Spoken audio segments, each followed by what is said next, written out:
La idea de... Ay, me habló la señora que está grabando. Un poquito, la idea de esta charla es hablar un poquito de criptomonedas y blockchain. Ahora ya prendo la presentación en sí. Antes que nada me presento, soy Federico Fernández de Francesco. Junto con Agustín damos el bloque de finanzas en la UCI. Para esta charla, la verdad que es bastante... ¿cuál sería la palabra? El objetivo de la charla es buscar un hilo conductor y tratar de entender el porqué de los cambios que estuvieron surgiendo en los últimos tiempos y que se están incrementando ahora. Por consiguiente, yo voy a repasar algunos temas voy a ir más rápido para tratar de llegar al final, en donde después podremos todos vislumbrar las preguntas y respuestas que tengan, en las que yo pueda responder, o en las que otros también puedan colaborar a responder. Así que un poco también la idea es que como va a ser un salpiqué de temas, si se empiezan a perder o les queda alguna pregunta, algún tema que por ahí surge ahora al principio, yo les propongo ir poniendo las dudas o las consultas en el chat, que a medida que yo voy leyendo puedo ir respondiendo algunas mientras estoy dando el tema en particular, o si no ya después pasamos a la última parte en donde respondemos todas las preguntas. La idea es que nos ajustemos a unos 40, 50 minutos como máximo. Así que un segundo que esto lo tengo y ya arrancamos. Compartir pantalla.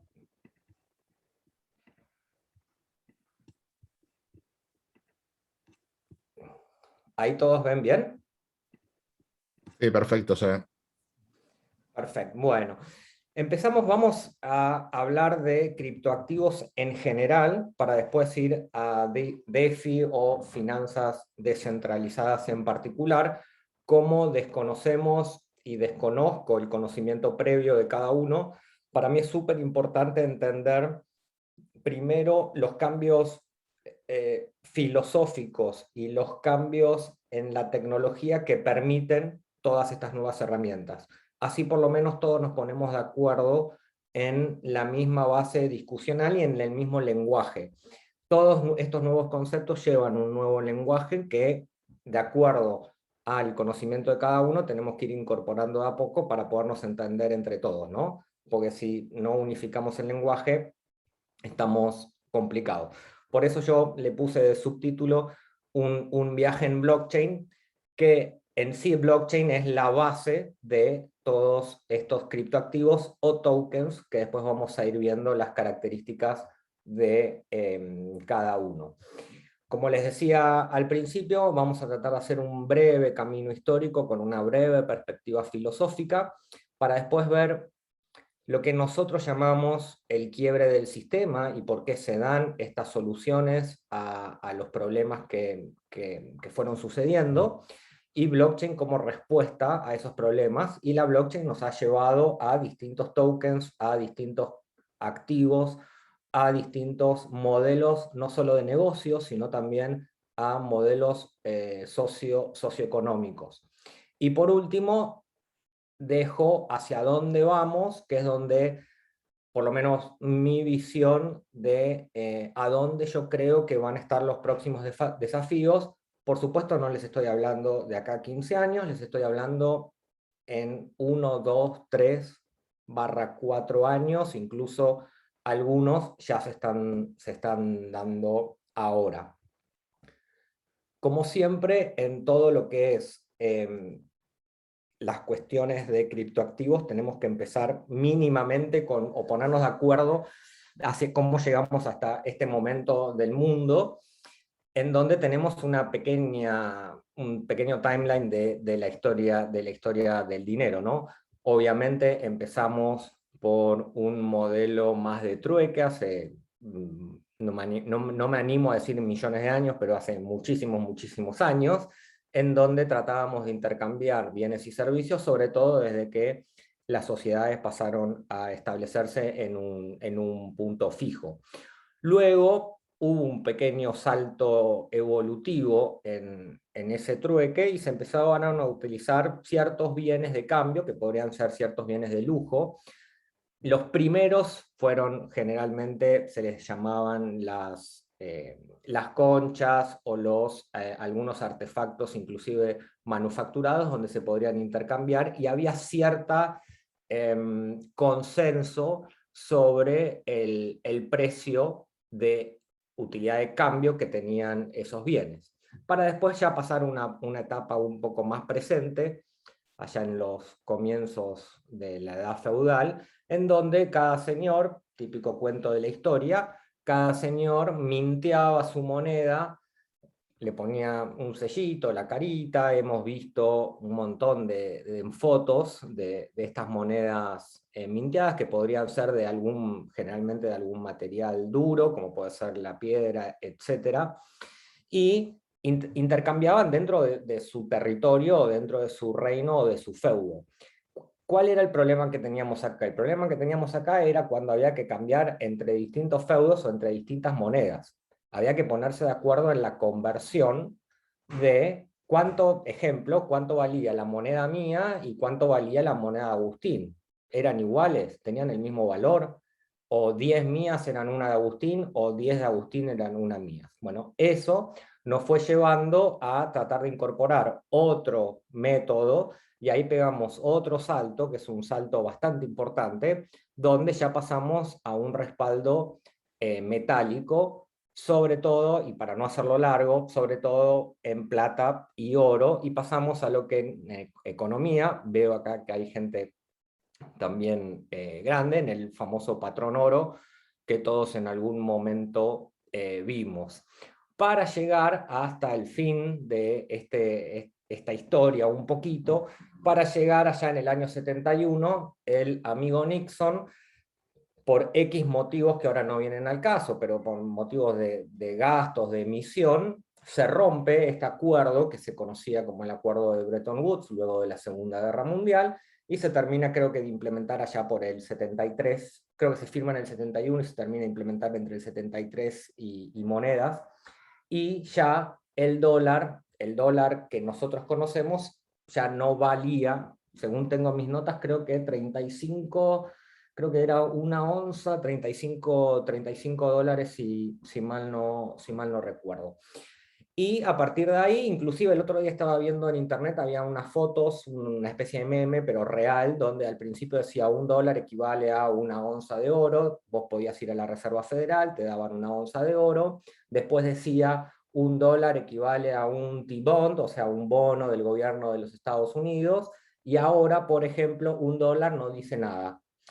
Esto con cualquier similitud con lo que en la historia argentina, bueno, ya sabemos cómo puede llegar a terminar o cómo puede llegar a ir, ¿no? O sea, hoy tenemos un dólar que no está respaldado por absolutamente nada, salvo por el gobierno de los Estados Unidos.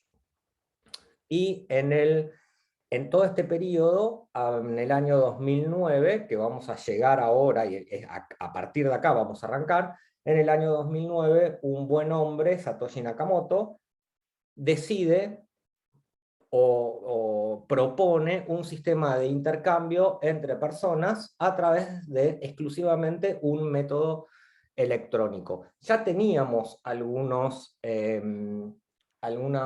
ejemplos de moneda electrónica. Por ejemplo, Western Union había hecho ya transferencias electrónicas allá por los 80.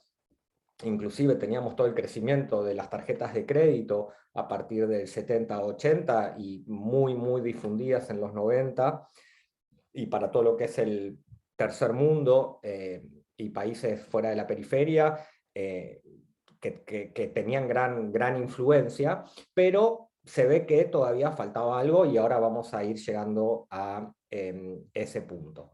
Esto pasaba desde el lado del dinero. ¿Qué pasaba desde el lado de la tecnología?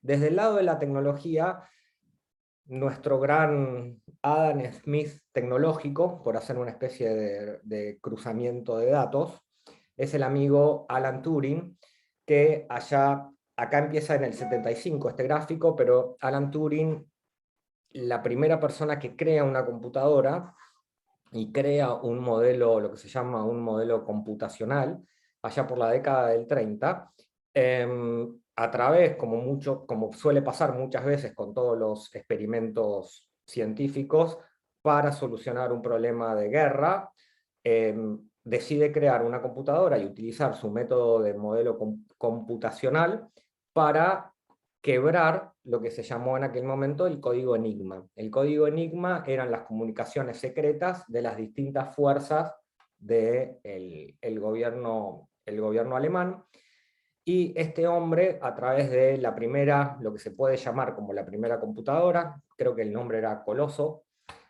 logra romper ese código. Imagínense que esto se sabe después de como unos casi 30 años, pero lo logra romper en el año 34, entre el 34 y el 36, no está bien establecida la fecha.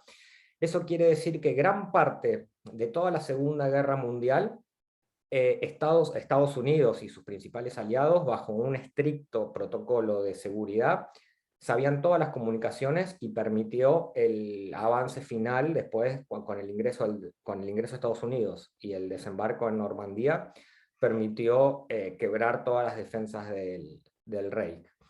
Eso implica la importancia de la criptografía a lo largo del tiempo. Solamente les doy el ejemplo de la Segunda Guerra Mundial, pero para los que les interese, hace poco salió un libro que se llama The Code Breaker, que cuenta la historia de la criptografía muy bien, y es desde la época de la prehistoria, cuando los reyes se querían mandar una carta, se enviaba la carta criptada. El problema siempre fue en la criptografía la llave, ¿no? O sea, qué no sabría o qué método utilizar para descifrar lo que teníamos escrito. En aquel momento eran o frases o palabras o un conjunto de palabras o un conjunto de números que nos permitía realmente descifrar ese mensaje que teníamos encriptado, el famoso no maten al mensajero, no por la importancia de la carta, sino por la importancia que él llevaba el código para descifrarla. Sin el código era imposible descifrarla.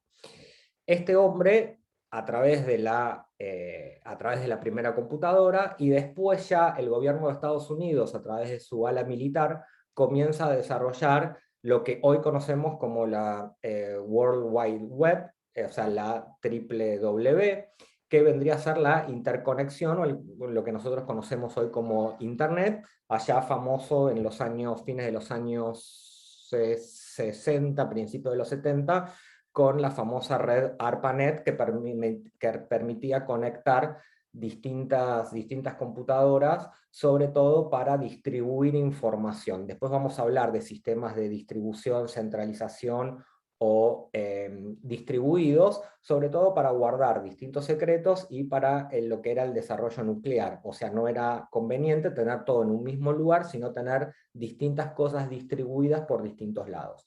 Hasta que llegamos al día de hoy con la Internet que todos conocemos, en donde en el 2018, más de 4 billones de personas la pueden utilizar y sobre todo disfrutar. Pero este cambio nos ha llevado día a día a cada día. En aquel momento el explorador de uso, me acuerdo, era el Netscape. Después pasó a, no sé, al Explorer.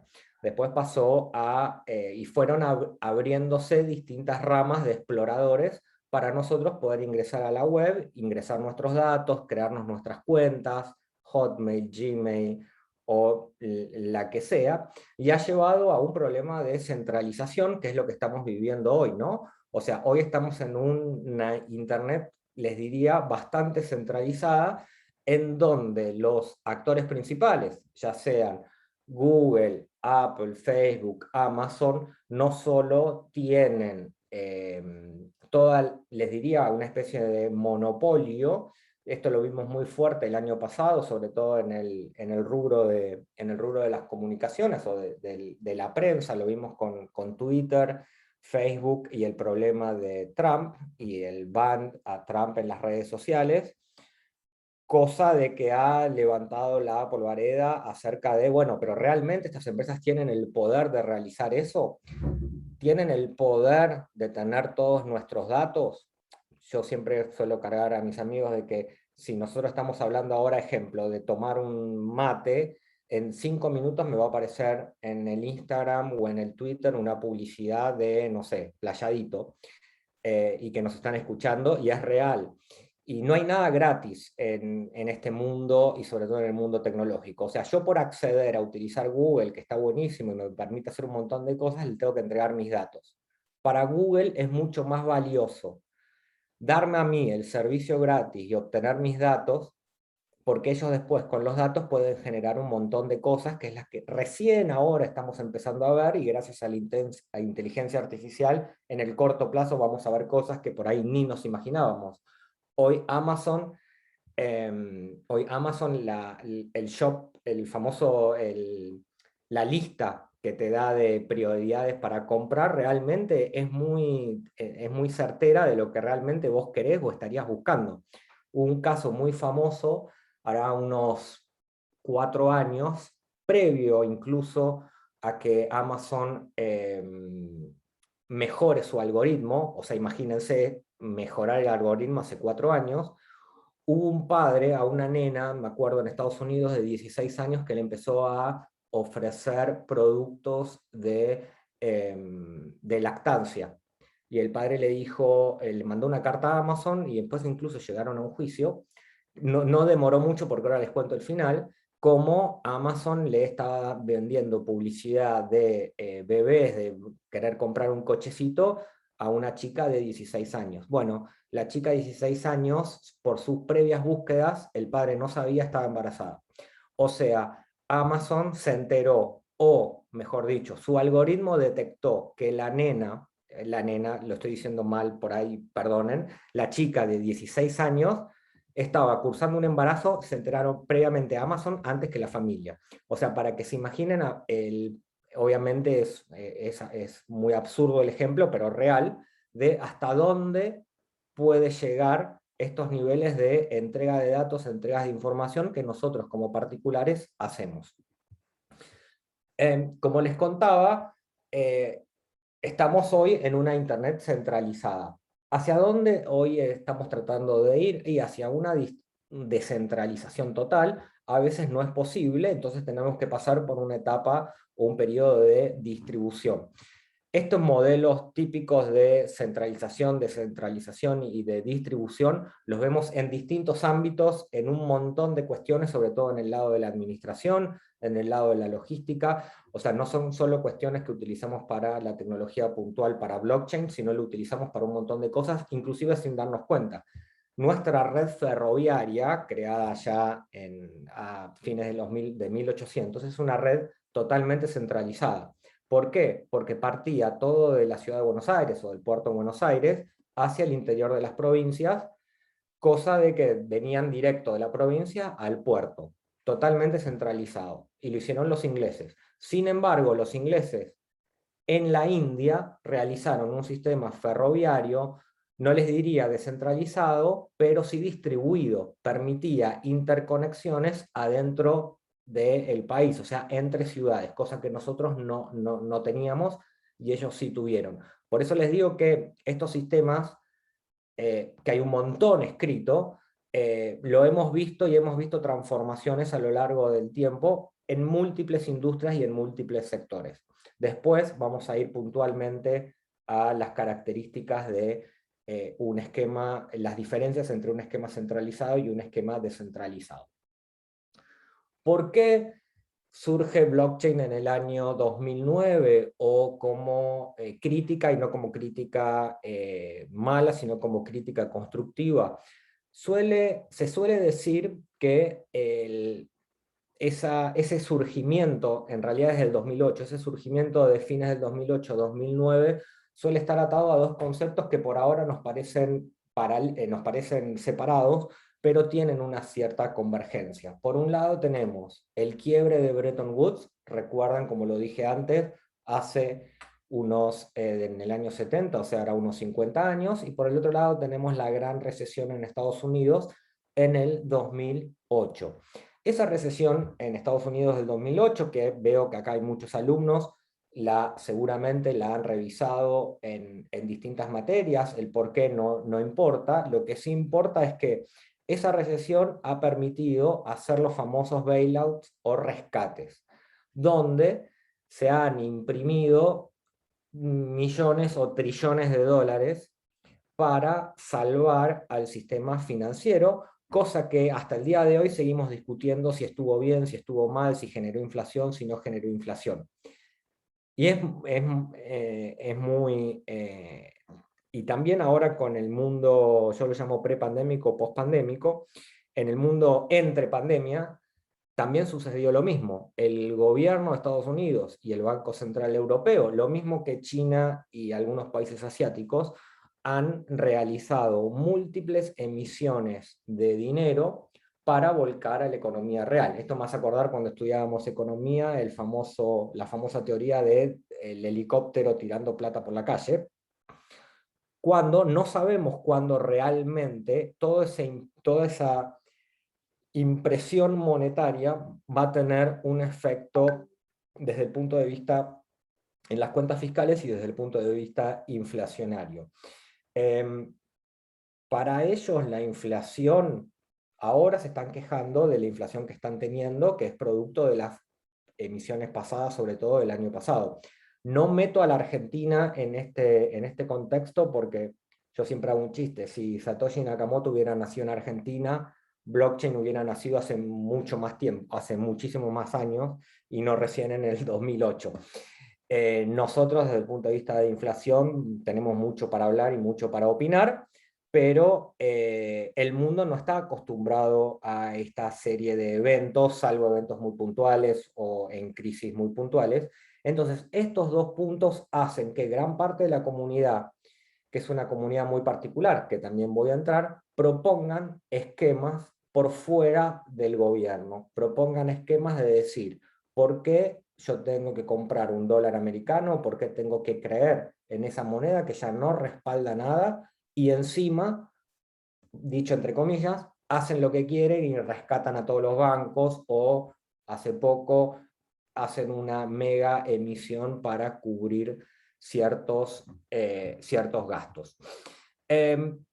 Este mundo filosófico, o desde el punto de vista de pensamiento social, por supuesto que acá yo les hice, no voy a contar cada uno, pero solamente todos en la comunidad cripto o en la comunidad blockchain, generalmente parten de los mismos conocimientos, y para los que son más grandes van a ver que hay un denominador común. Empiezan con el paper de Alan Turing, con Uncomputable Numbers, que para los que les gustan las matemáticas se los recomiendo.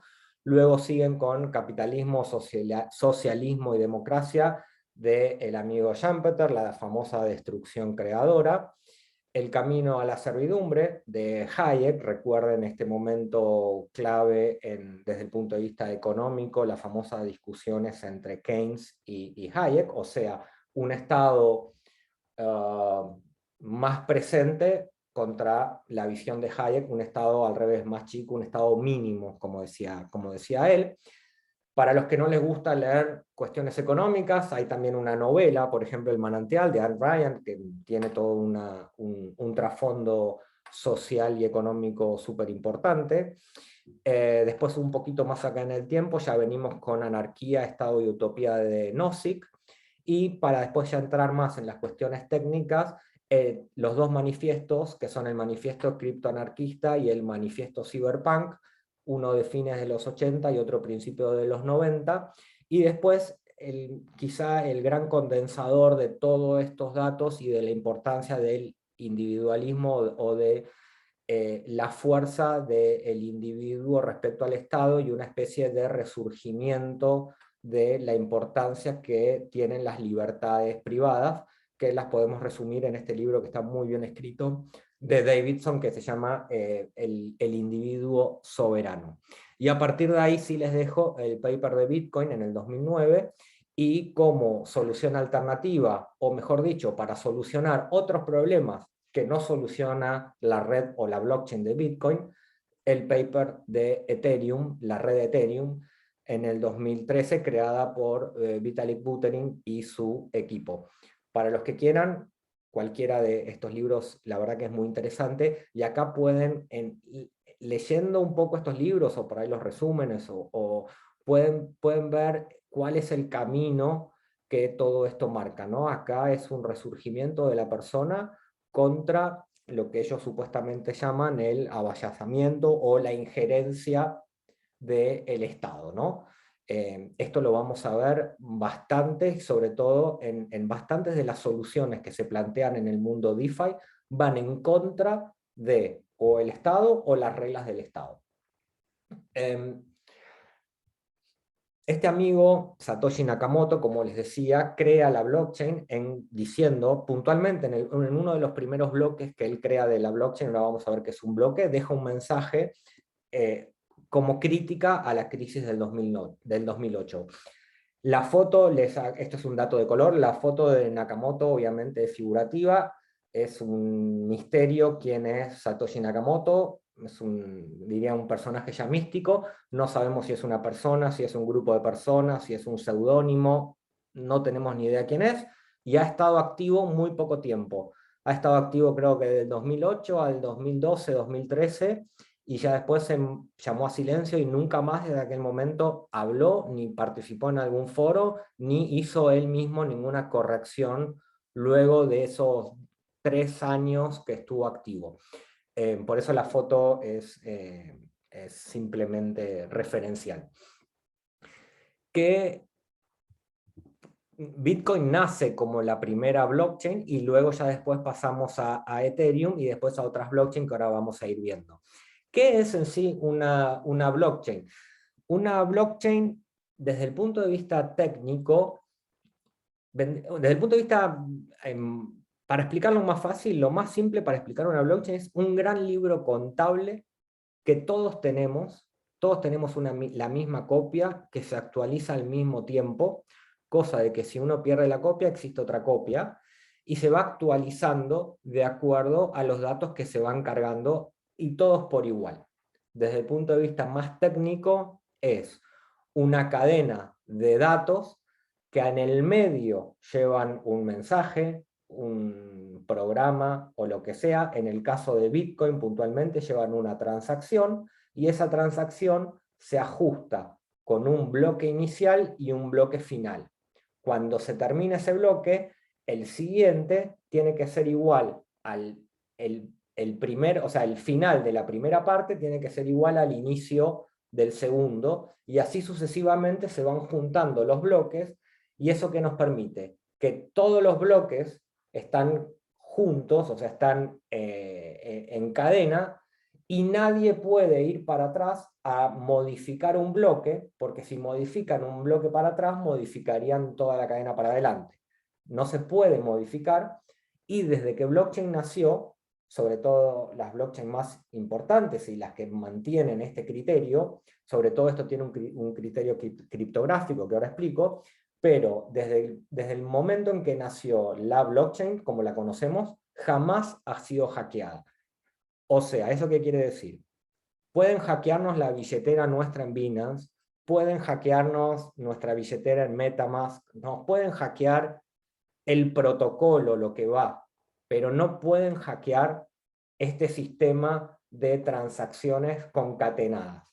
¿Por qué? Porque están hechas de tal forma criptográfica, donde cada persona, a través de un algoritmo, determina ese hash, lo pone adentro de un bloque y lo envía a la red.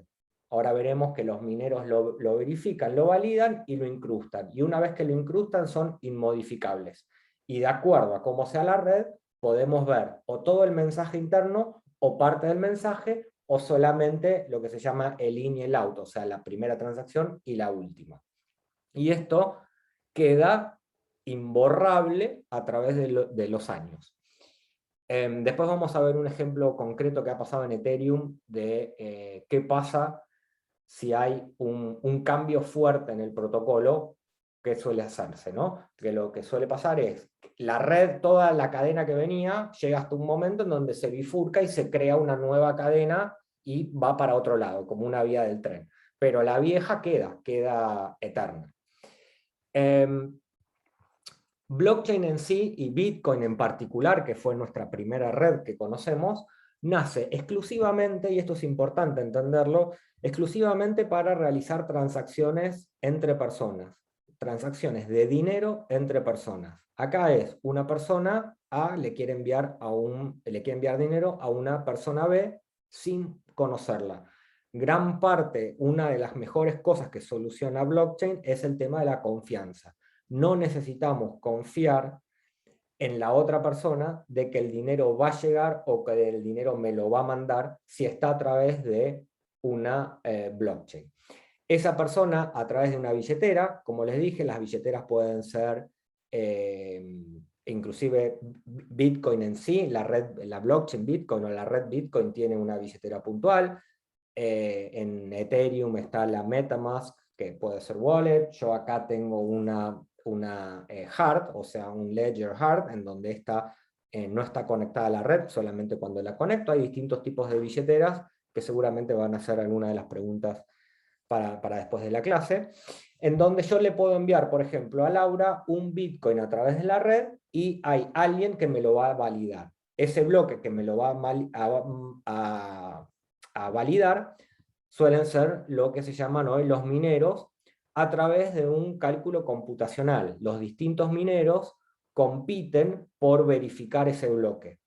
Bitcoin es una blockchain que tiene lo que se llama un proof of work, o sea, hay que realizar un fuerte cálculo computacional para encastrar esos bloques. Esto es lo que está hoy en discusión, sobre todo desde que Elon Musk hace poco tiempo dijo que Bitcoin consumía mucha energía.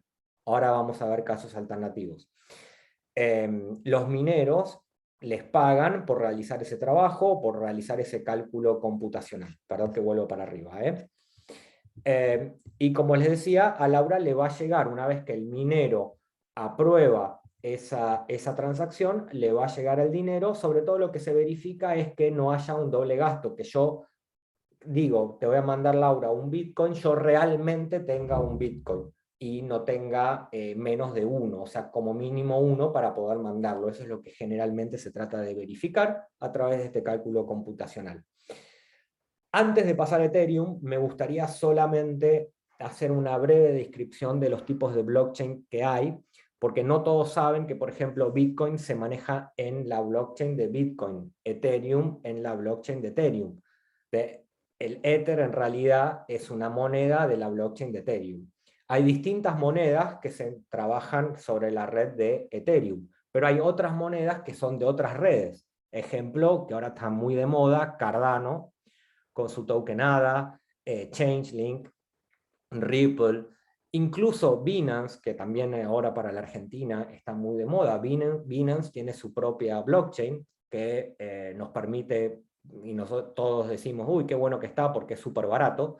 O sea, tienen todos distintas blockchains. No siempre esto empezó así, solamente empezó con Bitcoin, con la blockchain Bitcoin y luego Ethereum. Y ahora les voy a explicar por qué hubo el nacimiento de todas estas blockchains. Las blockchains en sí pueden llegar a ser públicas o privadas.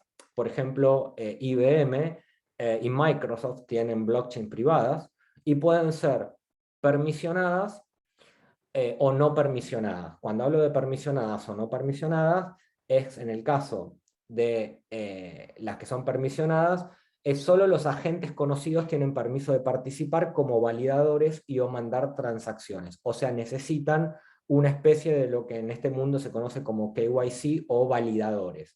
En cambio, una no permisionada es cualquiera puede entrar a la red y verificar, ejemplo, Ethereum.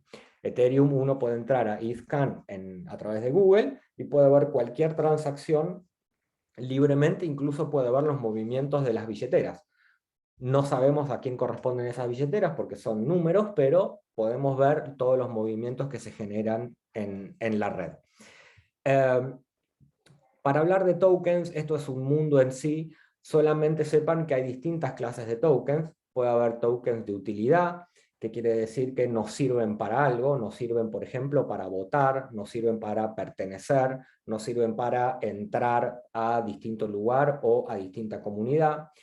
Después pueden ser tokens, lo que se llaman security tokens. Los de utilidad son los más conocidos, los securities son los más conocidos. Los securities están respaldados generalmente por algo en la vida real.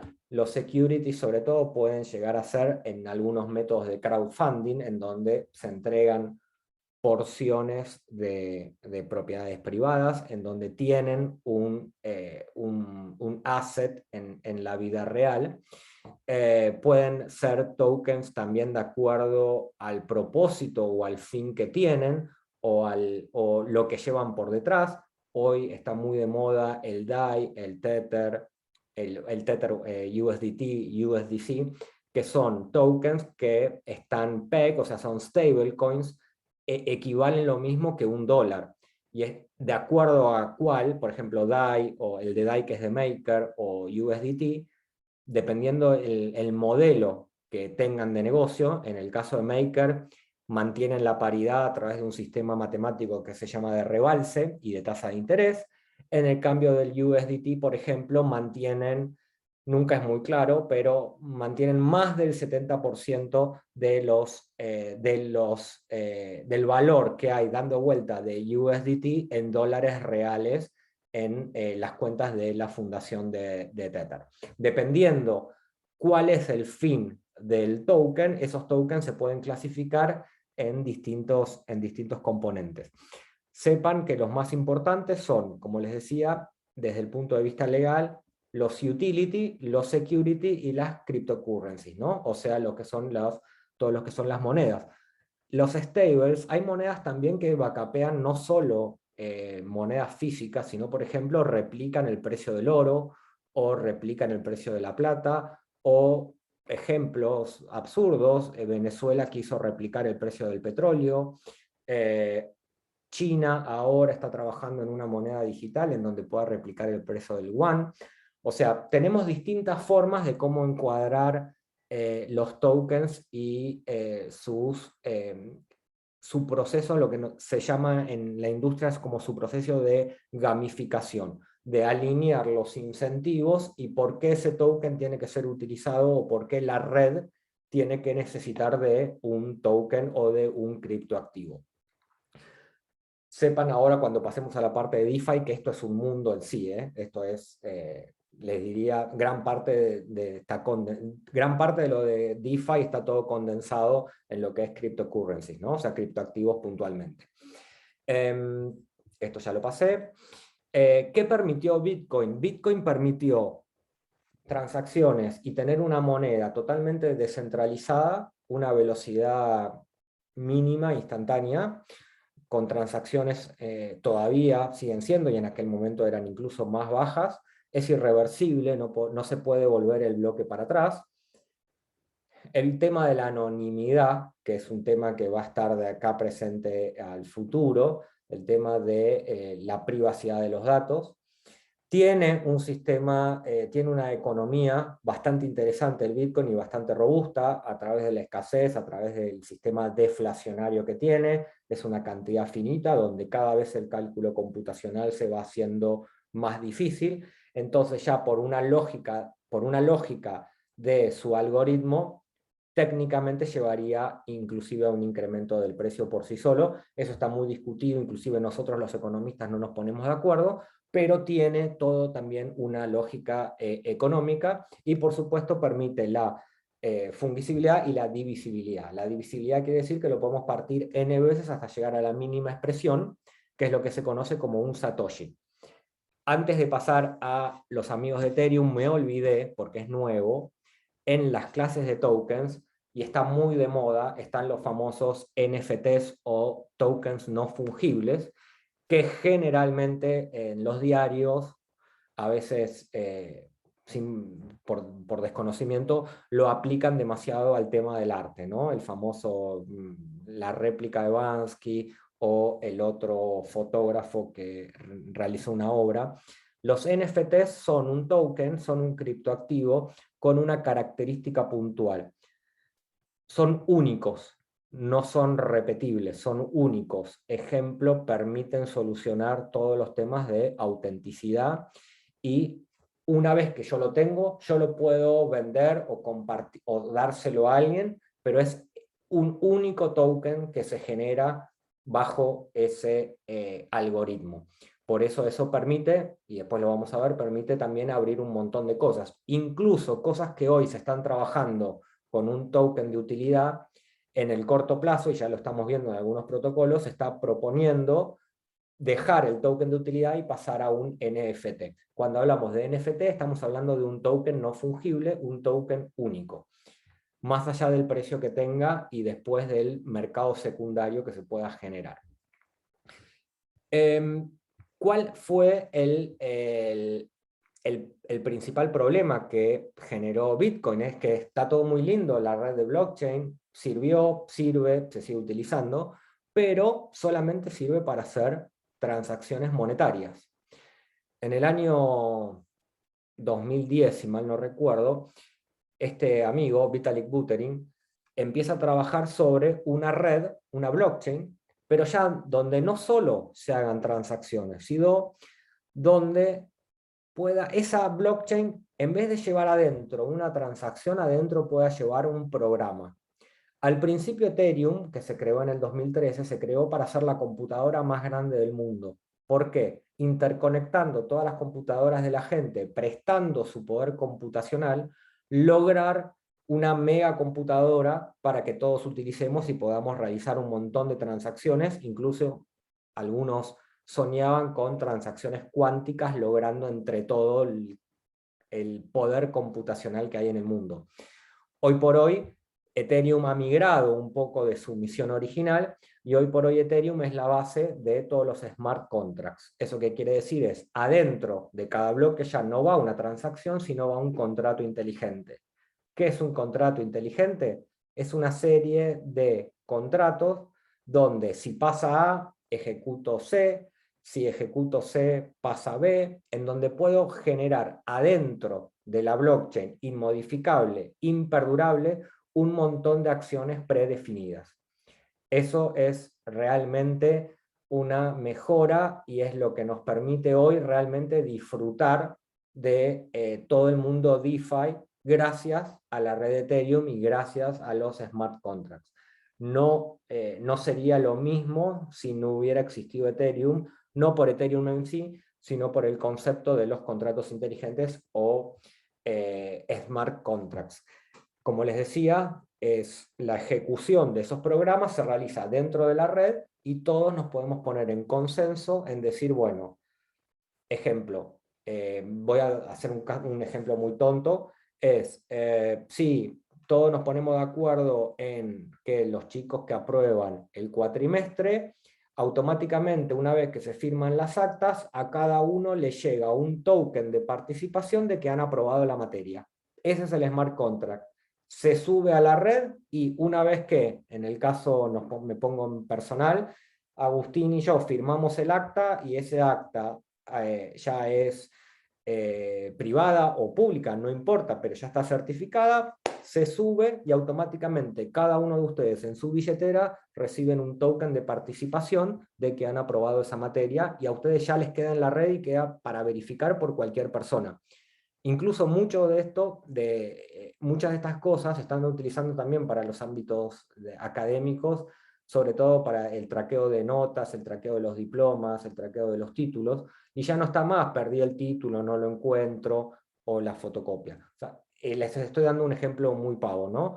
Hasta les puedo dar ejemplos más complejos, donde, por ejemplo, cuestiones de energía solar, donde yo puedo tener un panel, y no importa que esté en mi casa o no, un panel conectado a internet, en donde si genera electricidad para un departamento, yo a través del smart contract puedo recibir los dividendos, porque yo puse ese panel y yo invertí en ese panel, y están consumiendo energía, y a través del smart contract yo estoy recibiendo los dividendos de que la gente está pagando por utilizar ese panel solar. Les doy otro ejemplo de otro proyecto, por ejemplo, que circula por la red. Después vamos a ejemplos puntuales.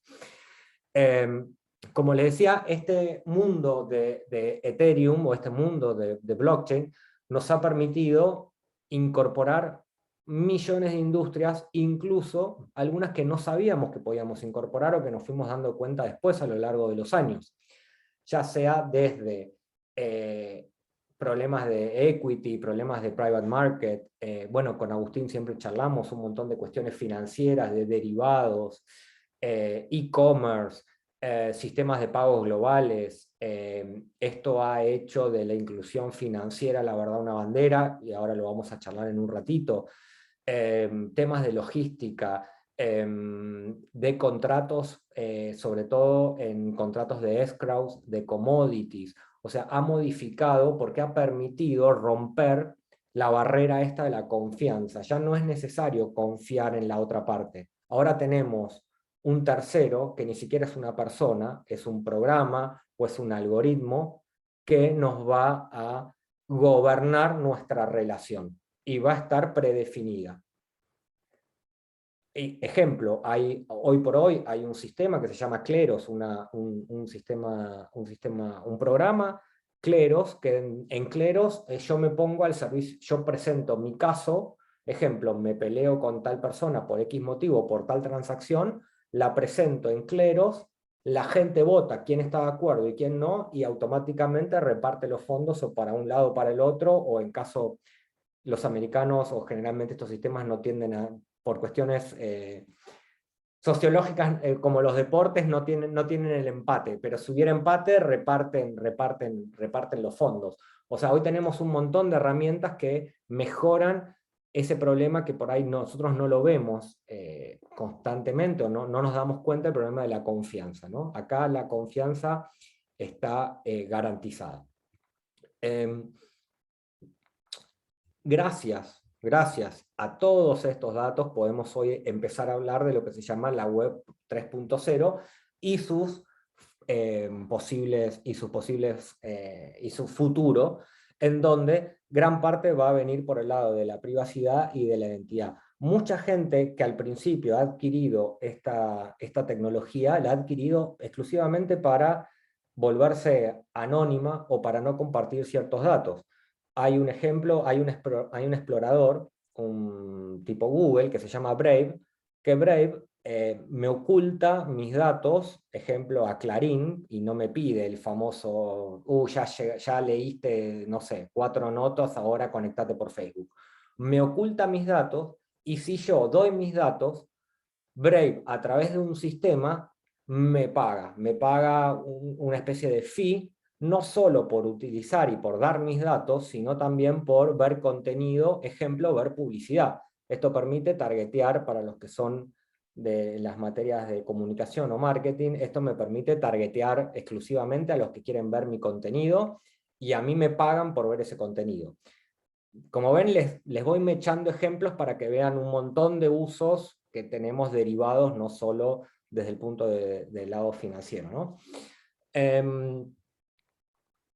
¿Cómo llegamos hasta hoy? Hemos llegado, la verdad, un poco a los ponchazos respecto a esto, no solo desde el lado del precio, ustedes lo han visto y lo dejamos para el final, donde ha subido, bajado, ha habido nuevas monedas, ha habido fraudes, no porque esto es importante, no porque la blockchain o las blockchain han sido hackeadas, sino porque han fallado o los protocolos o gente directamente que por no tener una billetera, como yo les digo siempre, Binance, ustedes ponen la plata en Binance, primero es centralizado, o sea, está centralizado en el dueño de Binance o en quien maneje Binance. La billetera que ustedes tienen en Binance no es una billetera en blockchain, es una billetera dentro del sistema de Binance. O sea, Binance se apaga mañana y a ustedes les quedan los fondos adentro de Binance. ¿Puede pasar? No sé si puede pasar, pero sí les digo que ya pasó, allá creo que en el 2014, 2015, 2016, no recuerdo muy bien, en el mayor, vendría a ser como el Binance de hoy, en aquel momento era Mt. Gox, y el creador se olvidó las claves o se las quedó y se llevó todos los bitcoins en aquel momento, y la empresa fundió y hay un montón de gente que perdió todos los bitcoins con esa empresa. O sea, ¿puede fallar Binance? Sí, puede fallar. ¿Va a fallar? La verdad es que no lo sabemos. Por eso les digo siempre, sobre todo que me hacen muchas consultas, si es poco dinero, y no importa, poco para uno, o mucho para uno, en lo personal, lo más seguro siempre es tener una wallet de la red, por ejemplo MetaMask o Moon Wallet para Bitcoin, o si no, un Ledger, algo que sea totalmente descentralizado, que nadie pueda ni bloquear ni apagar. Eso es importante. ¿Cuáles son los problemas que nos ha traído esta blockchain a medida que se va utilizando y a medida que va ganando conocimiento y transacciones? Primero, un tema de escalabilidad. Al principio no se pensó que iba a tener la escalabilidad que tiene hoy en tan corto plazo. Eso nos ha llevado a, por ejemplo, los fees, una cosa que se puso muy de moda a fines del año pasado y principios de los fees, o sea, realizar una transacción en Ethereum era caro, costaba como alrededor de $30, sin importar. Una de las características que tiene tanto Bitcoin como Ethereum es que vos podés mandar $100 millones y te cuesta lo mismo que mandar un centavo. Los fees eran caros. Otro problema era, o es, todavía estamos muy lejos de alcanzar a la población general. Esto me hace acordar, y lo charlamos siempre con Agustín, nosotros trabajamos por la inclusión financiera y estamos todavía demasiado lejos. Bueno, esto todavía está todavía más lejos.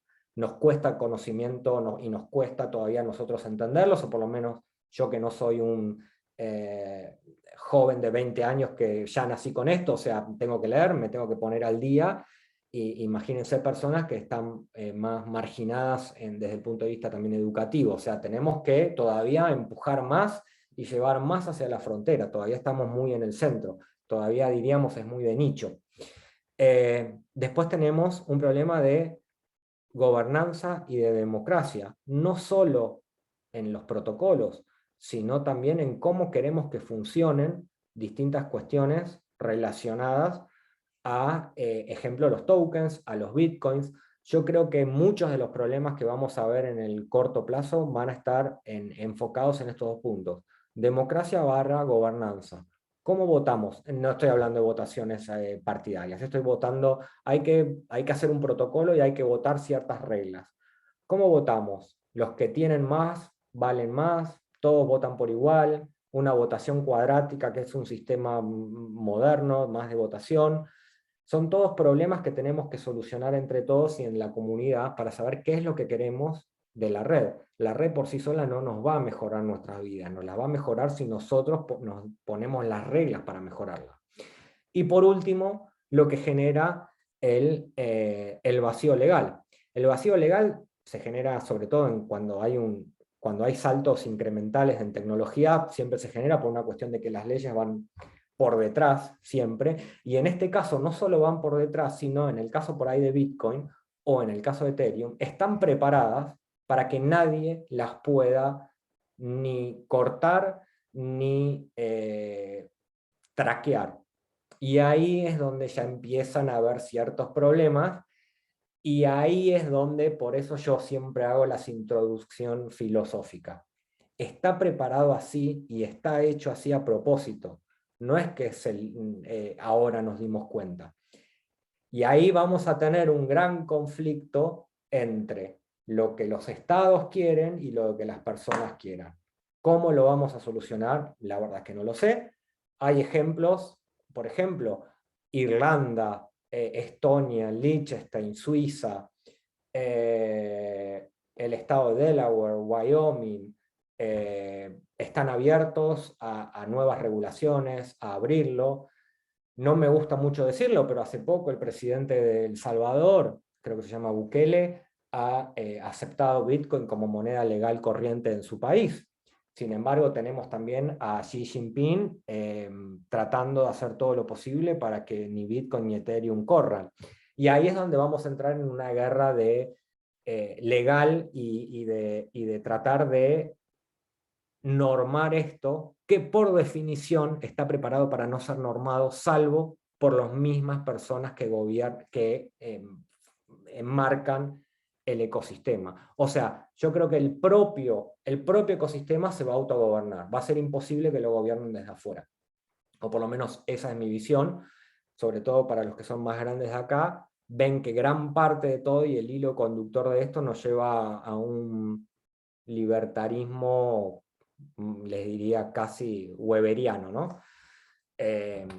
Por eso, a veces cuando uno comienza a hablar de estas cosas, por eso yo siempre digo, es importante saber cómo nació y hacia dónde quieren ir. Es posible que prohíban Bitcoin, no, es imposible. Hasta que no esté caída la última computadora, Bitcoin va a seguir funcionando. Es técnicamente imposible y fue preparado para eso. Esto me lo voy a saltear. Y como venimos de tiempo, faltan 15, estamos bien. Y acá llegamos, después de hacer un poco este popurrí de temas, un poco a este mundo DeFi o a este mundo de finanzas descentralizadas. Un poco esto empezó a surgir antes que DeFi. Podríamos hablar un poco de las fintech o de la gran desilusión que ha llevado los bancos, sobre todo a lo largo de los años, y como les decía, a partir del 2008, los bancos han quedado como en el punto de crítica, ¿no?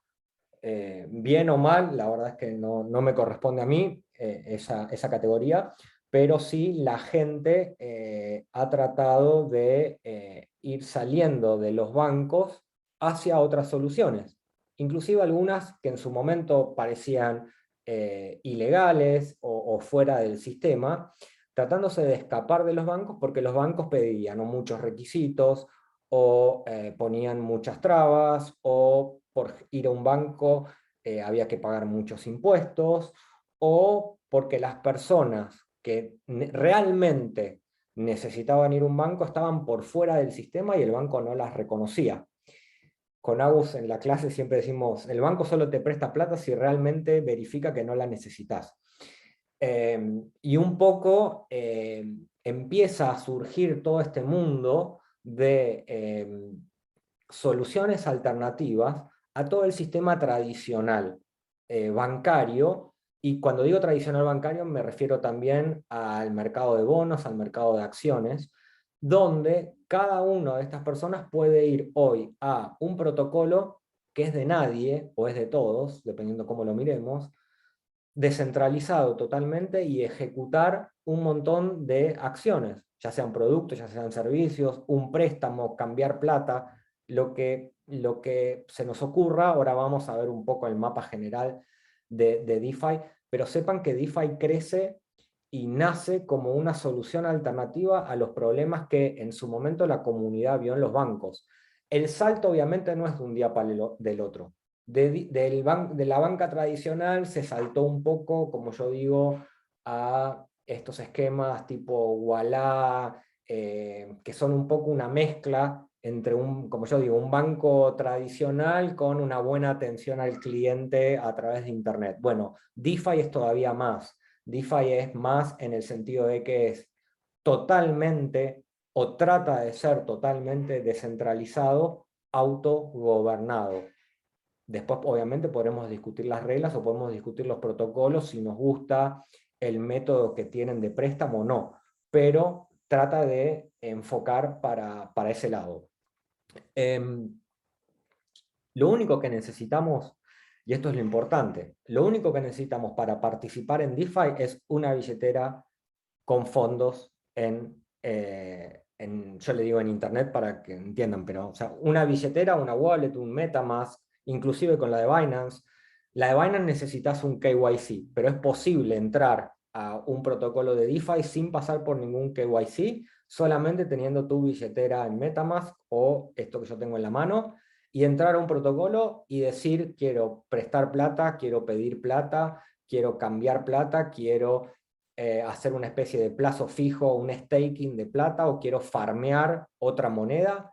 Todo eso lo puedo hacer solamente desde la web, teniendo una billetera y teniendo los fondos. No necesito dar mi identidad, dar ningún KYC. Cuando hablo de KYC, digo, ejemplo, en los Estados Unidos, inversor acreditado. Acá en la Argentina tenés que presentar, no sé, 3 recibos de sueldo, si son monotributistas, etc.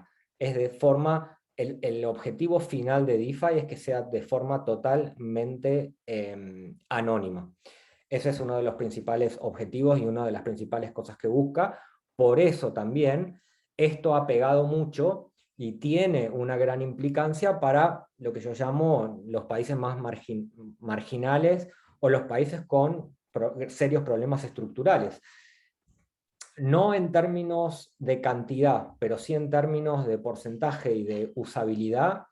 DeFi en los lugares donde más ha crecido, por ejemplo, ha sido en Venezuela, en Argentina, en China, en la India. O sea, hay un denominador común, sobre todo en países donde tienen bueno, no en el caso chino, pero en el caso indio tienen una extremadamente marginalidad fuera del sistema, en el sentido mucha gente no tiene acceso o ni siquiera a un banco, entonces utilizan estos sistemas. En el caso de nosotros venezolanos o argentinos, en donde realmente nosotros corremos por sacarnos los pesos de encima. El otro día le contaba a un amigo mío, hoy por hoy a mí me cuesta contratar a un diseñador, a un economista o a un developer, a un programador. Si no le pago en DAI o en Tether con un contrato de servicio o con un contrato de un proyecto, es imposible contratarlo. No quiere en relación de dependencia y no quiere que le paguen pesos. Y eso está empezando a pasar ya desde el año pasado y este año se profundizó.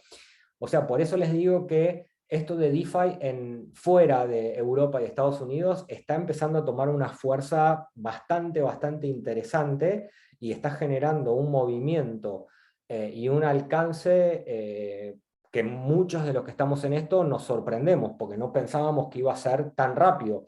Me hace acordar, hará un año o un año y medio, cuando nació Mercado, no cuando nació, pero cuando se implementó, que no es un DeFi como la palabra lo explica, pero podría ser un fintech financiero, Mercado Pago. Cuando salió Mercado Pago con el tema de dejar la plata invertida y te pagaban, me acuerdo, una tasa de interés, creo que era hasta, no, creo que llegó a ser por día, creo que por día te hacían una devolución no, no porque no era un préstamo, porque era, tenías siempre la plata vos a tu disposición, pero te iban haciendo como una especie de interés diario, y fue toda una revolución. Me acuerdo que ahí todo el mundo empezó a hablar de, uy, el interés, la tasa que paga, la tasa que no paga. Bueno, esos problemas de inclusión financiera, este tipo de cuestiones yo creo que la soluciona muy bien. Obviamente estamos lejos, sí, estamos lejísimos, porque como yo digo, antes de llegar a esto necesitas o un teléfono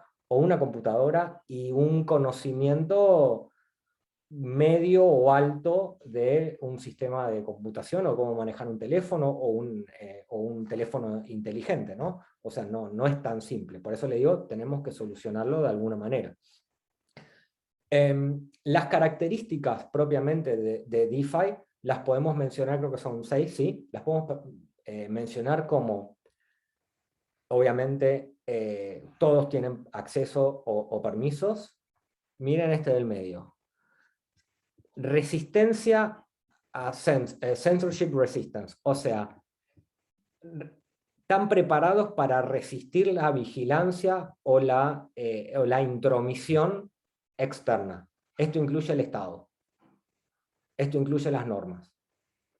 Otra cosa importante, son open source. Por eso también la mejora incremental que tenemos, o como nosotros llamamos exponencial.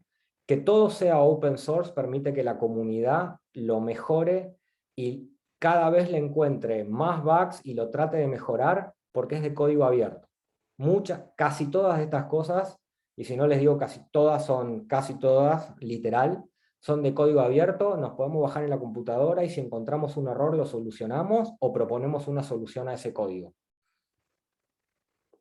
Como les decía, reduce el riesgo de contrapartida porque elimina el tema de la confianza. Ya no, acá no importa si confío en quién me va a dar el dinero o no, mientras el protocolo gobierne, el dinero, si se cumplen las normas, me va a llegar. la transparencia y es non-custodial. Nadie tiene la custodia de esos fondos excepto yo. En este mundo hay dos frases muy conocidas que es your keys, your money, o sea, tus contraseñas, tu dinero. Ha pasado que la gente ha perdido las famosas 12 palabras y ha perdido su dinero. Y la otra, do your own research, haz tu propio estudio de las monedas para después los que entran más en trading, ¿no? O sea, haz tu propio estudio y no te olvides las claves, la plata es tuya y vos autogobernás tu token, tu dinero y cómo lo querés gestionar.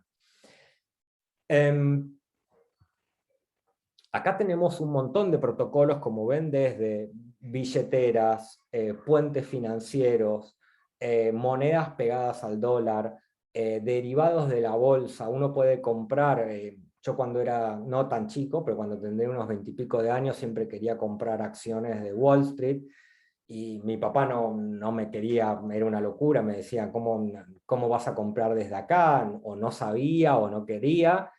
Y en aquel momento, no sé, les pongo un número, pero por $100 no te abrían ni una cuenta Era imposible. Ya creo que el fee solamente de comprar era $100. Hoy por hoy uno hace el plug de la billetera y puedes comprar acciones de lo que vos quieras. Y no estoy hablando solo del Nasdaq, de acciones de Europa, de donde vos quieras. Derivados, sintéticos, dicho de otra forma, toda la timba que se te puede ocurrir existe, y acá están todos los protocolos para después los que les gusta algún tema más que otro, los podemos charlar o los podemos ver, pero existe de todo, existe crowdfunding. Nosotros estamos trabajando en un proyecto con una empresa de biotecnología agrícola, en donde tokenizar los granos, y directamente no intercambiar plata, sino intercambiar los tokens de los granos, y que toda la cadena de pago se pueda realizar con esos tokens que en el fondo backupean y representan granos. O sea, la verdad que es un mundo inabarcable, inclusive los que trabajamos en este área, casi todos por definición o por omisión, como yo digo, 1 o 2 horas por día, inclusive fines de semana, nos dedicamos exclusivamente a leer y a estudiar nuevos protocolos y nuevas mejoras, porque no nos alcanza el tiempo real para estar al día. El que te diga estoy al día te miente, porque es imposible. Todo el tiempo están surgiendo protocolos, están surgiendo ideas. Como les decía, hay de todo en el mundo, sobre todo también de los seguros, en el mundo de los manejos de fondos, los fondos de inversión. Muchos fondos de inversión se han pasado a manejar sus fondos. Cuando digo manejar sus fondos, no estoy diciendo si el fondo acepta comprar o vender Bitcoin. Digo, su instrumento de seguridad para manejar el fondo lo utilizan a través de la blockchain.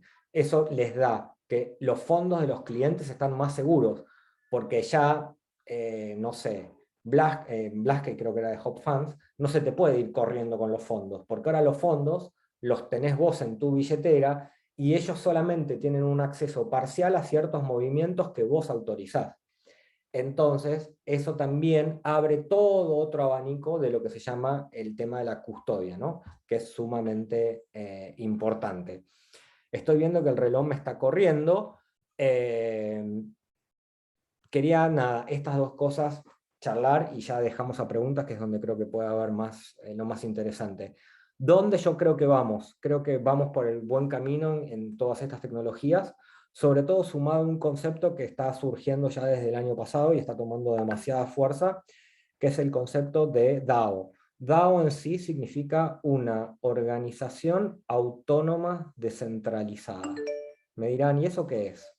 Es como una SA, pero gobernada por nadie, gobernada por los miembros, que está establecida en un contrato inteligente y se rige por el contrato inteligente a través de ciertas reglas, y puede gestionar cualquier regla que el protocolo diga, incluso el pago de sueldos a empleados, etc.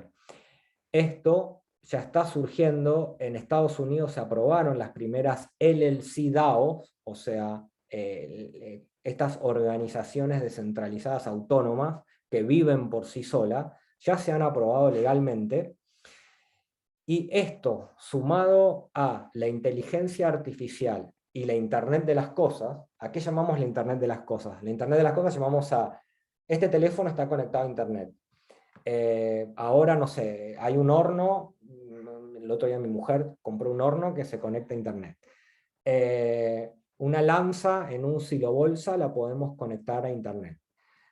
Un pluviómetro también. La cosechadora ya está conectada y nos da el mapa de siembra o el mapa de rendimiento.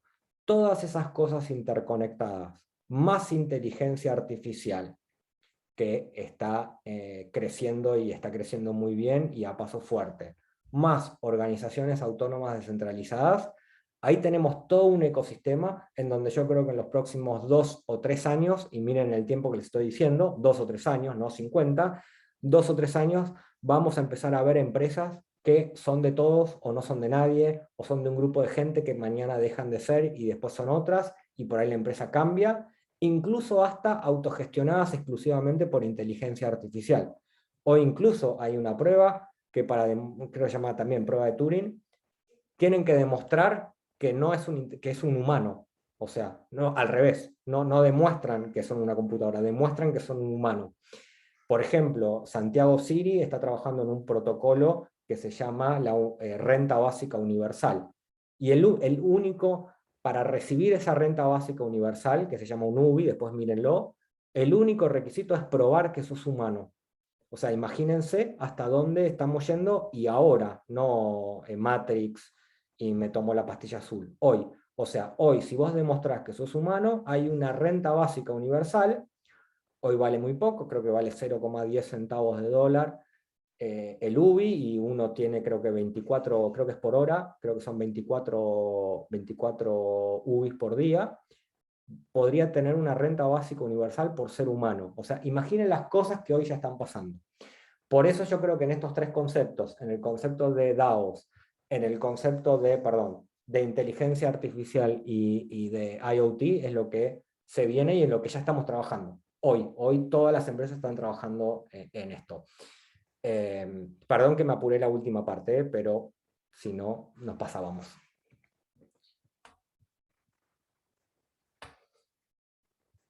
Bueno. Muchísimas gracias, Federico. La verdad que increíble. Parece como tal cual, como vos decís, el mundo de Matrix, ¿no es cierto? Aplicado. Sin embargo, ¿no? Sin embargo, está todo basado en algo muy básico que es la confianza, ¿no? Hemos resuelto, parece ser, a través de la inteligencia artificial, nuestro nudo gordiano, que era, ¿no? O gordiano, que era la confianza. Si querés, Pablo, vos no sé si recuperaste en el chat las preguntas que hizo el auditorio para esta charla, que por supuesto agradecemos tanto a Federico como a Agustín, los profesores de Introducción a la Administración Financiera de la Universidad de San Isidro. Sí, bueno, a ver, voy a recuperar un poco, vamos a empezar de atrás para adelante, mejor dicho, de las últimas primero.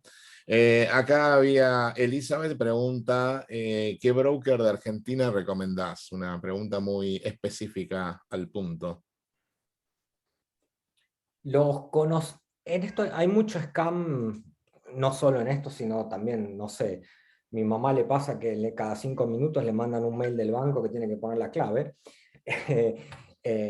Los conocidos, Buenbit, Satoshi Tango, los más conocidos, siempre en esto los que tienen mejor prensa son los para utilizar. La verdad es que no puedo recomendar por ahí ninguno en particular, porque no los conozco demasiado. Sé también que, y ese lo he utilizado, el P2P de Binance funciona muy bien. Eh, Creo que hoy cualquiera. Hay otro que se llama, ¿cómo se llama? Yo tengo en el de Binance, tuve algún inconveniente una vez con el tema de las claves, que te mandan que lo tenés que validar con un SMS que te lo mandan al teléfono y que yo no lo recibía. Me Y después acuerdo. ¿te acuerdas que te consulté? Y me quise contactar y olvídate de que contactarte con un ser humano del otro lado. O sea, todo es a través de chatbot y de cosas, y no hay forma de acceder ni siquiera a que del otro lado alguien te conteste un chat o una persona humana. Todos son a través de chatbots, todo. Entonces sí. de repente, bueno, ahí tendré un poco la duda, digo, si tengo este problema y ahora no puedo, yo todavía no había invertido nada, estaba en los primeros pasos, digo, el día de mañana tengo plata adentro, me surge un problema y no voy a tener nadie que me, del otro lado, como para decir que me Bueno, oriente, es un tema, ¿no? por eso mismo nombré puntualmente el caso de Binance, no porque tenga nada contra Binance en particular, sino porque muchos me preguntan y yo inclusive también lo uso porque la verdad que en su momento tradear desde Ethereum directo, desde la red de Ethereum directo era caro, Binance nos permite tradear mucho más barato, pero ojo, ¿no? Si, como yo siempre le digo, si van a poner las joyas de la abuela y tengan cuidado, ahí yo les recomendaría, por ejemplo, un MetaMask, que es una billetera que se pega al explorador, lo pueden bajar, es gratis. No pierdan las 12 palabras, por favor, les pido. Pero si mantienen ustedes las 12 palabras, es muy segura, funciona muy bien y les permite conectarse con un montón de protocolos, con Uniswap, con Aave, con Compound, etc.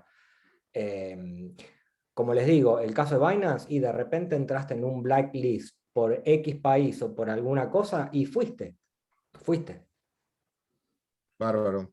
Bueno, Matías te pregunta, buenas noches, ¿podría suceder que el incremento de la complejidad computacional de criptomonedas como Bitcoin derive en una concentración de la capacidad de minar en pocas manos?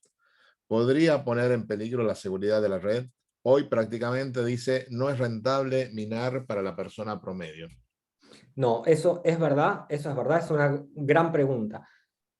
No entré en el tema de cómo se mina, pero le respondo a Matías.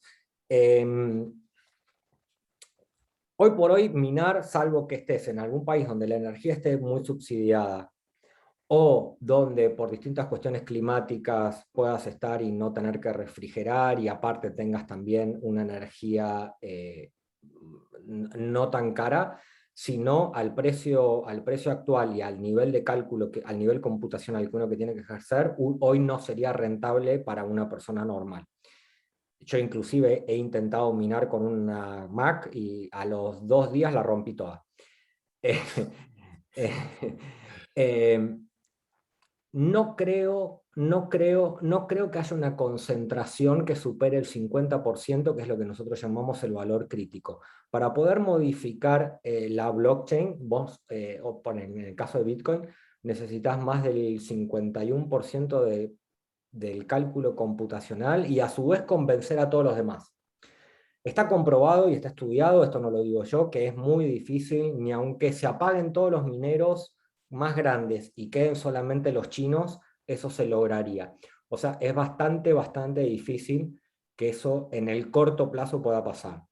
Hay sí un interrogante que no sabemos porque es información clasificada, qué puede llegar a pasar con las computadoras cuánticas, ¿no? Ahí eso nos puede llegar a abrir alguna ventana, pero ustedes recuerden, y cuando les contaba, se puede crear una red paralela. Ethereum tuvo un problema muy grande con esto que les comentaba de cuando hubo una estafa gigante, y se dejó de utilizar el Ethereum, la blockchain Ethereum original, que inclusive sigue viviendo porque no se puede matar, o sea, sigue viva, e incluso pueden comprarse hasta el token, que se llama Ethereum Classic. Pero ¿qué pasó? Cuando surgió este problema, se pusieron de acuerdo y dijeron, no, a partir de este bloque vamos a empezar con estas reglas. Entonces siguieron con Ethereum, que hoy conocemos, paralelamente al otro. El otro lo dejaron morir no, pero lo dejaron de usar, y nace este nuevo Ethereum. Lo mismo podría pasar con Bitcoin. Si de repente, por algún motivo, alguien toma el control o se ve que está próximo a tomar el control, o por ejemplo, porque hay computadoras cuánticas realmente que pueden procesar X cantidad de información en X tiempo, la red previamente puede consensuar y poner una nueva regla, previamente al hecho. ¿Se entiende? Okay, ok. Bueno, esto, digamos, aprovecho y lo enlazo con la pregunta que también yo puse acá y que está relacionada con la anterior. El otro día leía una crítica que hacía Nassim Taleb, ¿no? El autor del Cisne Negro, que bueno, le hace una crítica medio furibunda al Bitcoin, pronosticando que en el futuro su valor va a ser de cero, y habla del tema de los costos de la minería, que cada vez son más altos, dice, ¿no? De que cada vez son más altos, al llegar al límite de los 21 millones, creo que son de bitcoins que van a poder ser minados, el interés, los costos de la minería, digamos, por las transacciones, va a empezar cada vez a pesar más y disminuir los incentivos. Habla también, vos dijiste en tu charla, de que no se puede hackear, pero él dice que en los puntos finales, de hecho el FBI, no sé, había rastreado unos pagos de unos secuestros, no sé qué, que tenían, y el FBI había podido en los puntos finales hacer un traqueo de cómo lo que venía. Bueno, ¿no? Todo esto que no sirve como medio de valor, porque dice que, por ejemplo, ahora, digamos, con inflación, ¿no? Al tener todavía un roller coaster, ¿no? Sube y baja, tampoco te protege contra la inflación. Entonces, todas esas críticas hace diciendo, para mí, dice, el valor en el futuro va a ser de cero.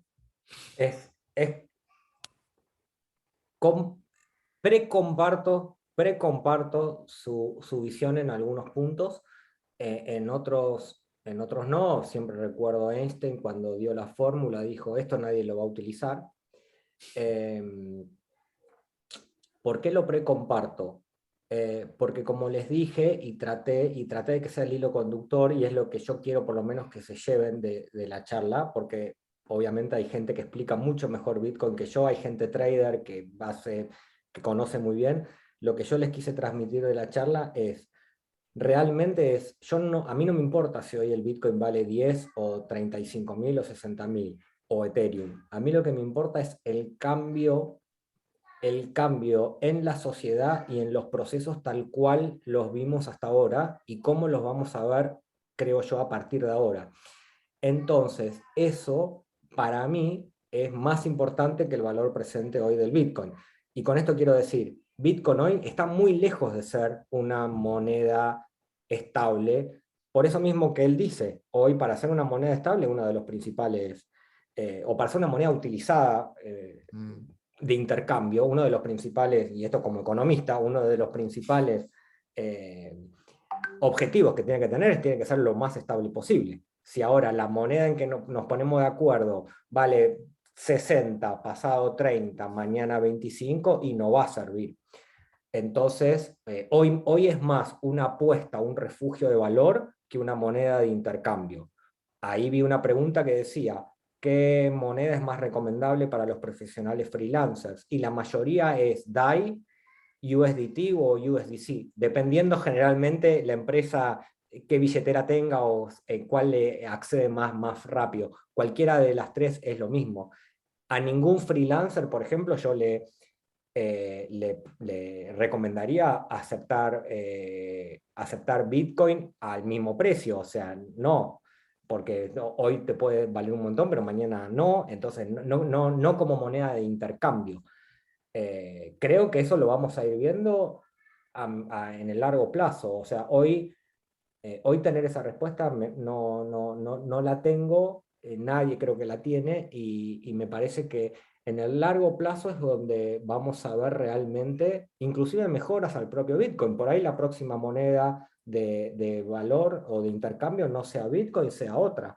Pero que va a venir por este camino, va a venir por este camino. Eso por lo menos yo no tengo dudas.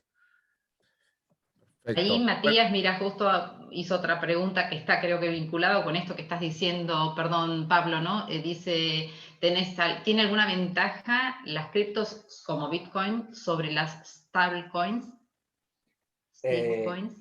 Bueno, las stablecoins generalmente hoy están más utilizadas para transaccionar.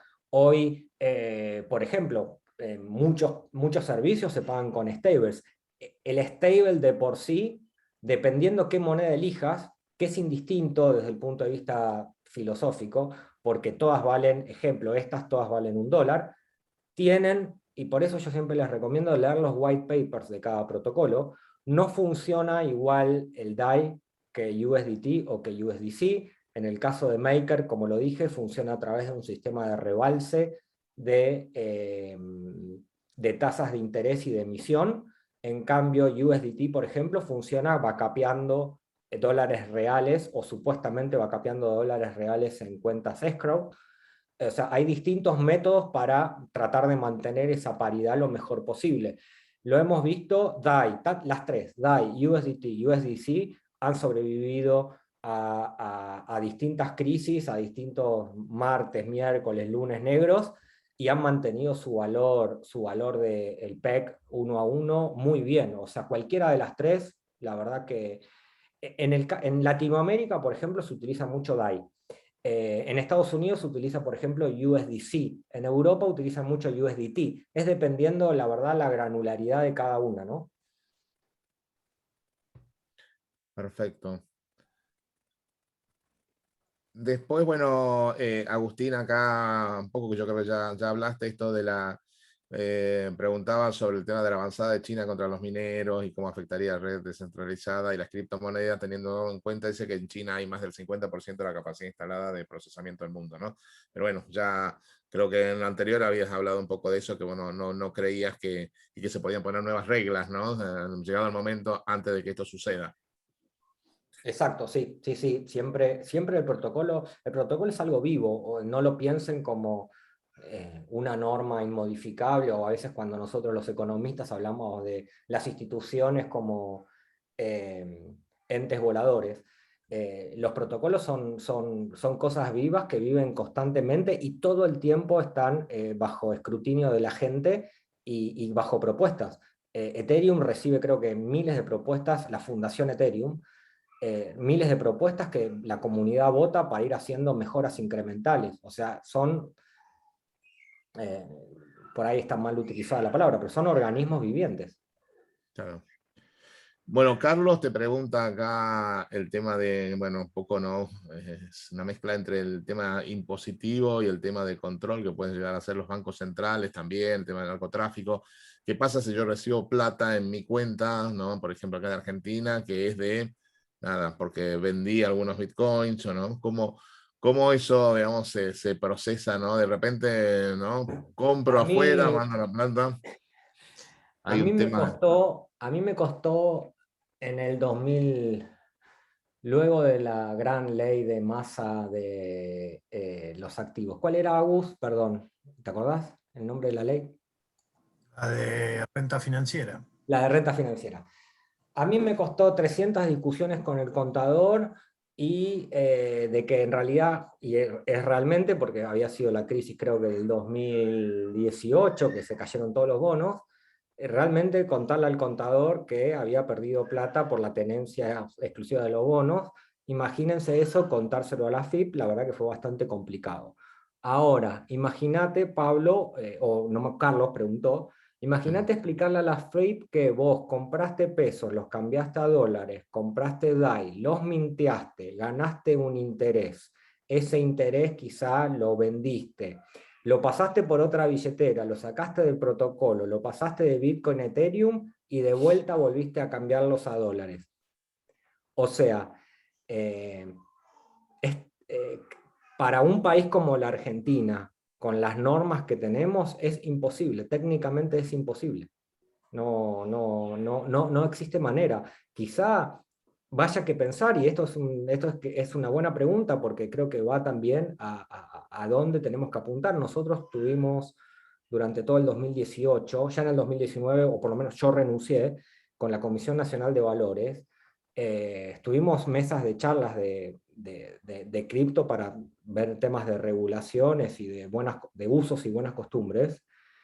Y están todavía con los papiros, o sea, es complicado, la verdad que es complicado y es un desafío para los gobernantes y para los legisladores, quizá taxar o ciertos impuestos quizá en lugares a donde sea más fácil, o en la entrada o en la salida, o sea, ser más disruptivos a la hora de generar un nuevo impuesto. Que nosotros tengamos que informar todos los movimientos de nuestros criptoactivos al Estado, primero que es imposible, y segundo que nadie tiene la herramienta para después verificar si eso es cierto o no. Y eso a un nivel filosófico, un día de mañana pasamos todos por el tema de las criptomonedas. ¿Qué pasaría con los estados y el poder que tenga sobre el tema de, digamos, los impositivos, ¿no? ¿Cómo se financiaría un estado en un sistema en el cual, digamos, no puedan tener un control sobre lo que sucede con las Ahora, monedas estas? ahora, Pablo, creo que entendiste el hilo conductor y viste los libros, los libros. Eh, en el último libro, en El individuo soberano, él plantea lleva tu razonamiento, que es muy cierto, lo lleva, te diría, casi al extremo, en donde el Estado no deja de ser un producto mínimo viable para X cosas y que solamente en ese estado se realiza un tax, o sea, un impuesto sobre los bienes personales, de acuerdo a, y hay una regla que me parece bastante inteligente, que es, vos pagás los impuestos, no quiero decir una palabra mal, vos pagás los impuestos a los bienes personales al valor que estarías dispuesto a venderlo.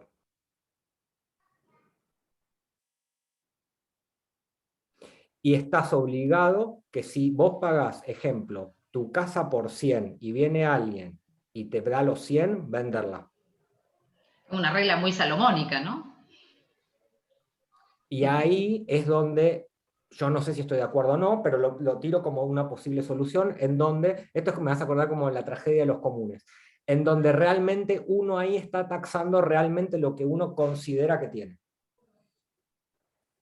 O sea, no habría un Porque impuesto a cualquiera las tendría ganancias, derecho digamos. a comprar a ese valor tu bien, que vos Exacto, taxaste a... Por eso es bastante exacto. salomónico, claro. No No sé habría, si no estoy de habría, no acuerdo, habría, ¿no? no Pero habría un impuesto a las ganancias, sino habría un impuesto un impuesto a los bienes personales, digamos, al uso que haces de esas ganancias. Exacto, exacto. Estoy hablando de las personas, ¿no? Por supuesto, Sí, sí, las empresas. Pero, por ejemplo, para las personas, él, aparte de otras cuestiones que por ahí no corresponden ahora, pero él por ahí plantea alguna solución de ese estilo o incluso pensar nuevos métodos de impuestos, ¿no? De teorías fiscales. Ahora, la verificación o la prueba de esa evaluación es que tenés que poner un bid. Viene alguien y si te paga lo que te tenés que ir de tu Exacto, casa, exacto. ¿no? Porque si no Pero es desde, inverificable. Pero desde el punto de vista de como ejercicio de la verdad teórico, y nosotros que nos dedicamos a estudiar esto, es bastante interesante y nos deja realmente pensando, porque Sin duda. logra solucionar por lo menos una parte. No sé si toda, pero por lo menos una parte logra solucionarla. muy interesante, muy interesante. Uf, digamos, hay para debatir sobre esto, ¿no? Largo y tendido sobre el tema este que realmente. es una regla Bueno, que se usa mucho en conflictos entre socios, en sociedades. Bueno, ponemos el precio, ¿no? Claro, exactamente. Sí, sí, sí. O poner un precio que si vos pones el precio y yo te lo podría retrucar y me lo aceptás.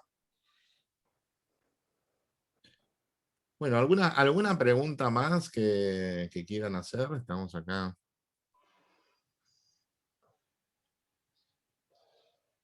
Sí, Darío. Hola, ¿qué tal? Me da un poquito de vergüenza ir con algo tan micro. Primero, mi total admiración. Impresionante. Hace 3, 4 meses que estoy a full mirando cripto, leo 30 artículos, qué sé yo, y nunca vi lo que hizo Federico hoy. Y leí libros y todo, y mi total admiración por lo que acabas de hacer. Impresionante. Debo decirlo, digamos, ¿no? Un placer escucharte.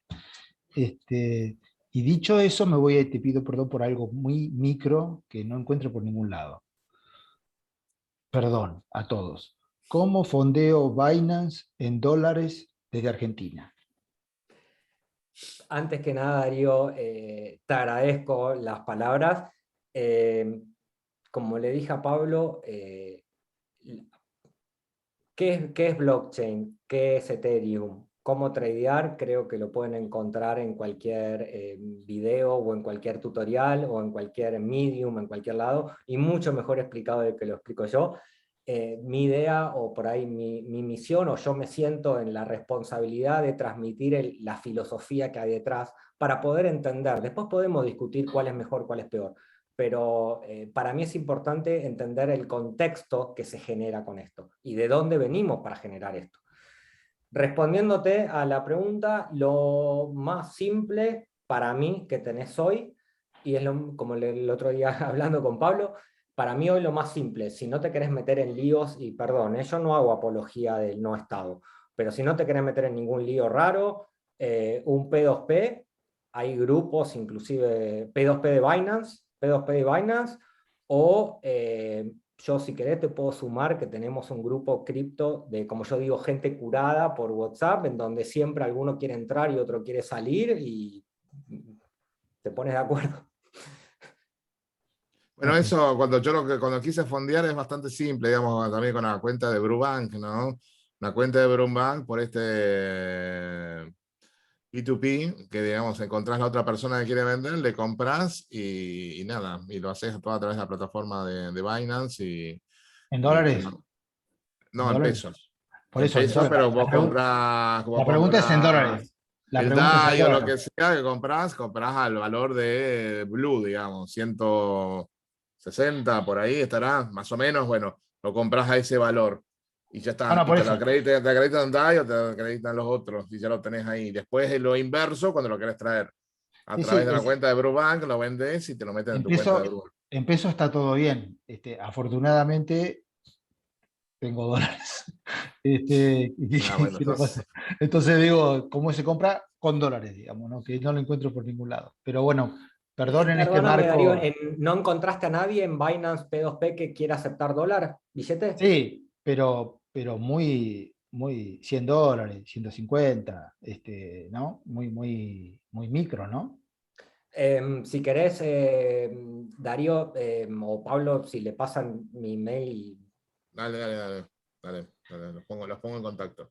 Bueno, yo me corro de esto. ¿Va a estar este video y el chat en el canal? Se está grabando incluso, Darío, que tenés dólares, así que queremos ser tus amigos. No dije Bueno, Yo sí. cuánto. después no sé a quién, Muchas gracias. no sé a quién, obviamente estas notas de clase creo que no sirven demasiado, pero me gustaría que la tengan sobre todo para los que quieren revisar bibliografía, que ahí está anotada, así que se las paso o a Laura o a Pablo para que Dale. La compartimos perfecto con los mails de los